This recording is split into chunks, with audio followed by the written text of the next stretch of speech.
As you start flipping more houses, you realize you flipped your first house, it went pretty well. Now you got to flip your second one, flipped your second one. Now you can do 3 or 4 houses. Pretty quickly you get up to 10, 15, 20 houses. Maybe you built a whole business flipping houses. At that point, you need employees. It's harder to find employees and contractors than it is to find the jobs. We've been invited out to the Detroit Training Center. They educate on plumbing, drywall, electrical, all this stuff that we need. We're gonna see if they can be the solution to our hiring problem. Hello. Hey, how are you, man? Good. Oh, I'm just gonna walk right past you. I'm Frank. We can head upstairs. Okay, let's go.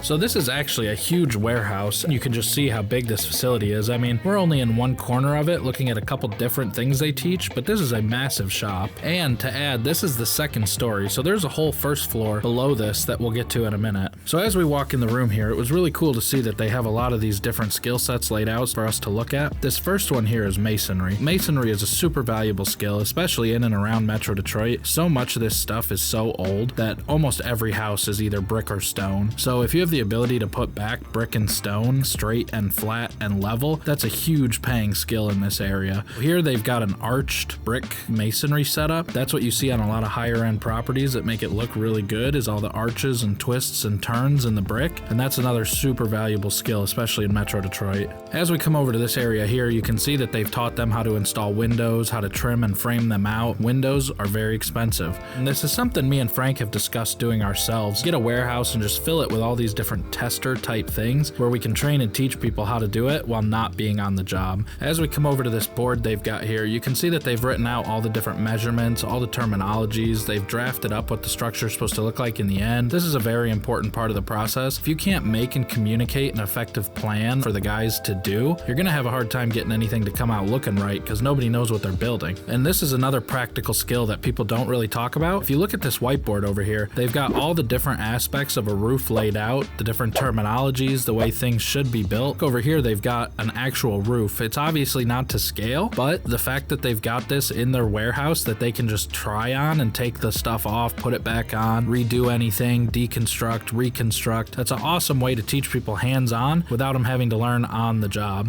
We've thought about this ourselves and just training the guys ourselves because we just can't find them. That's what we've thought about, is internally our own certificate program of you've gone through this, you've done this, you've completed this, now you're ready. For sure. You know, to see that you guys are doing it was very interesting to us. And it isn't wage, skill, it's just, they're just not out there anymore. And if they are, they're either very comfortable with what they're doing or they don't know how to Find us, I Find guess, us. which is crazy. Yeah, I really want to just kind of start the dialogue and see what your guys' needs were and Everything.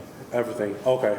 Okay. As many as you can churn out. No kidding, is the okay. answer. And then in regards to like getting operators for heavy equipment, what kind of equipment do you typically have? Typically, we sub out. We have a sewer drain that's got to go 65 feet, dig it out. And we sub those things out because we try and stay within the house, not so much outside the house. Now, with all that being said, we still do siding, we still do roofs, we still do windows, we still do concrete. We really prefer to do those, but when he's talking about things outside of the house, he's talking about big digs and the septic tanks and anything like that. With that being said, we're always looking for people to join the team so that we can just add that to the So we portfolio. can bring it into ours. Yeah. You know, why give it away if we have somebody in-house? So it's pretty common for me to get bored of the conversation and walk off somewhere, so I started walking around the facility and I saw a cool spot that I wanted to show Frank. Hey, this looks a little cool over here. They're building a bathroom. Oh, yeah, They've this got tiling. You know, beginner's level, advanced Flush. level. It's flush. Yeah.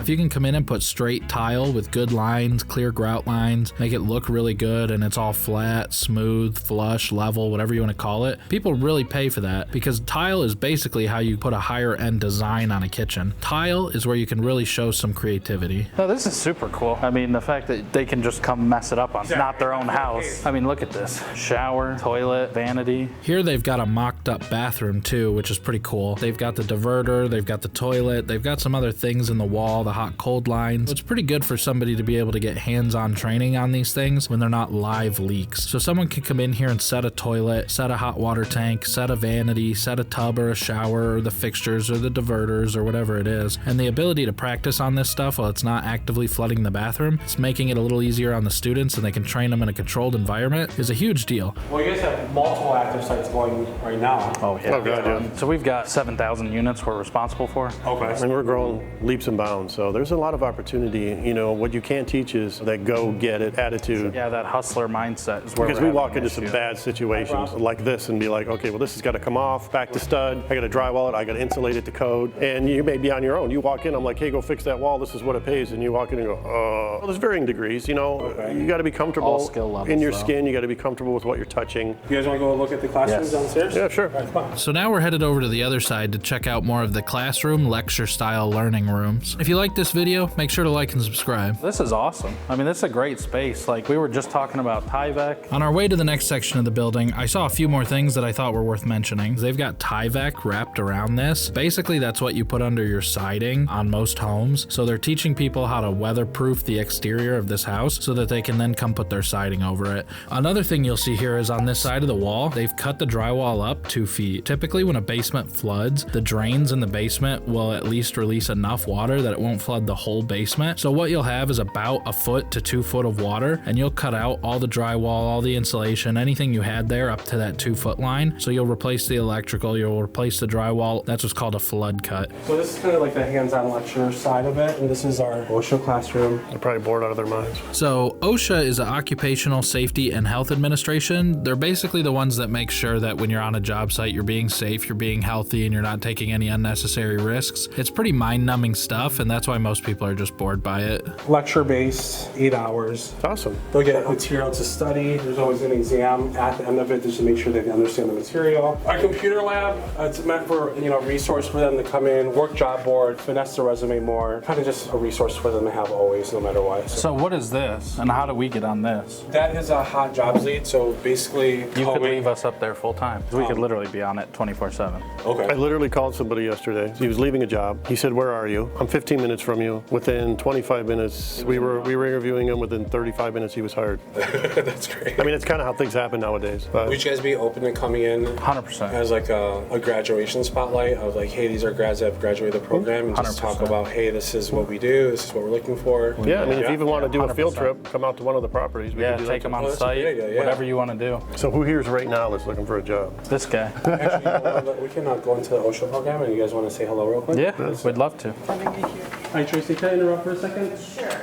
Good day, everyone. Here we have Nick and Frank. Hello. Everyone. These are some potential employers that we'll be getting in front of. Nick, Frank, you guys want to talk a little bit about what you do? We own Sanborn Construction Group. We're responsible for 7,000 units throughout the metro, everything from apartments, single-family homes, all the way up to $6,000 a month rentals in West Bloomfield. Everything you can imagine that goes on with that as far as tenant servicing. We also have a rehab division where we flip 30, give or take, houses a month. Everything you can imagine, studs out, heavy equipment stuff, driveways, sewer digs, all that kind of stuff. On top of that, we do 2 large projects a quarter. Right now we have a 50-unit apartment building that's down to the studs. We'll be doing everything from framing all the way through to finish. So I mean, anything you can come up with in the construction industry, especially in the city, we pretty much touch it. Hopefully some of these students work out and we can put them on one of our beginner level projects like our lake house. If you want to see that video, click the screen now. See you next week.